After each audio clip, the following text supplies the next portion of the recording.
আসসালামু আলাইকুম। আজ 19/1/2026 রোজ সোমবার। আমি গত ভিডিওতে আপনাদের জানিয়েছিলাম যে সোমবার আমাদের বারুইপাড়া অর্থাৎ নড়াইল প্রান্তে স্টিল রেলিংয়ের বসানোর কাজ করবে। সেই কাজ অবশ্যই ঈদের শুরু হতে চলেছে এবং তার আগে আল্লাহর নিয়ামত লাভের জন্য দোয়ার আয়োজন করা হয়। আর এই দোয়া পড়ান নগ্রাম উত্তরপাড়া বড়বাড়ি জামে মসজিদের ইমাম গোলাম মৌলানা সাহেব।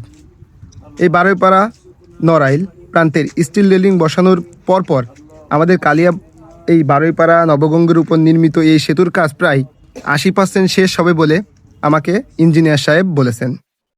এর পরপরই আমাদের বারুইপাড়া ব্রিজের মাঝের যে ফাঁকা জায়গাটা আছে সেখানে স্টিল রেলিং বসানোর কাজ শুরু হবে।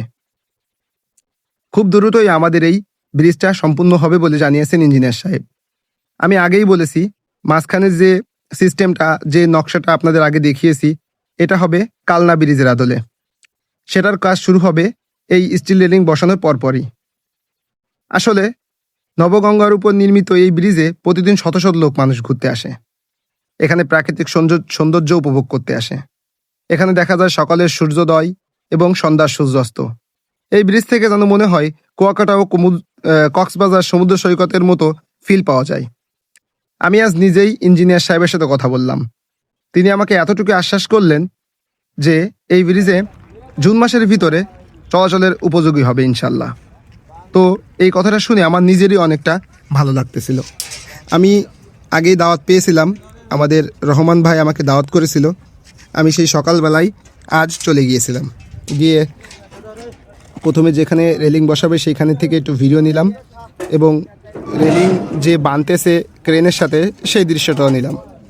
আপনারা দেখতে পাচ্ছেন যেখানে রেলিং বসাবে সেই জায়গাটার ভিডিওটা আমি এখন ধারণ করতেছি। এরপর পরে আপনাদের পাখির চোখে দেখাবো যে রেলিংটা আসলে কোথায় বসানো হবে, কোথায় বাস রাখা হবে, বাসটা কোথায় আছে। এই জায়গাটা দেখেন, এইখানে হচ্ছে রেলিং বসানো হবে। আর এই মাঝের জায়গাটা এর পরপরই এই রেলিংটা বসানো শেষ হলে এই মাঝের জায়গার যে সিস্টেমের যে কাজটা, সেই কাজটা শুরু হবে। আমি দূর থেকে একটু ভিডিও নেওয়ার চেষ্টা করতেছিলাম যে আসলে কেমন কাজ হচ্ছে বা কেমন কাজ হবে। সকালের সূর্যোদয়টাও আমি এখান থেকে উপভোগ করলাম।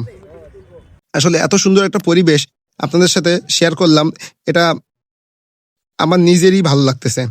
ইঞ্জিনিয়ার সাহেব আমাকে এত সুন্দর করে বোঝালেন যে ভাই দেখেন, আসলে এই ব্রিজটা অনেকটাই বিভিন্ন কেস কাছারি, বিভিন্ন নকশা জটিলতার জন্য এতদিন বাধাপ্রাপ্ত হয়েছিল। আমরা নতুনভাবে কাজ করতে এসেছি, ইনশাল্লাহ খুব ভালোভাবেই কাজ করতেছি। কোনো প্রকার বাধা বিপত্তি, কোনো সমস্যার সম্মুখীন আমরা হইনি। এই দুই পারের লোক অনেক ফ্রেন্ডলি, তারা সকলেই আমাদের সাহায্য সহযোগিতা করে যাচ্ছেন। যারা আমার ভিডিওর সাথে ছিলেন তাদের সবাইকে জানাই শুভেচ্ছা অভিনন্দন। আমি জানি আমার এই আইডি থেকে অনেকেই আপডেট নেওয়ার চেষ্টা করেন, অনেকেই দেখেন। আমিও অনেক আপনাদের এই দেখার জন্য আমিও অনেক উৎসাহ নিয়ে ভিডিওগুলো করি। ধন্যবাদ সবাইকে। সবাই সাথে থাকবেন, লাইক কমেন্ট শেয়ার করবেন।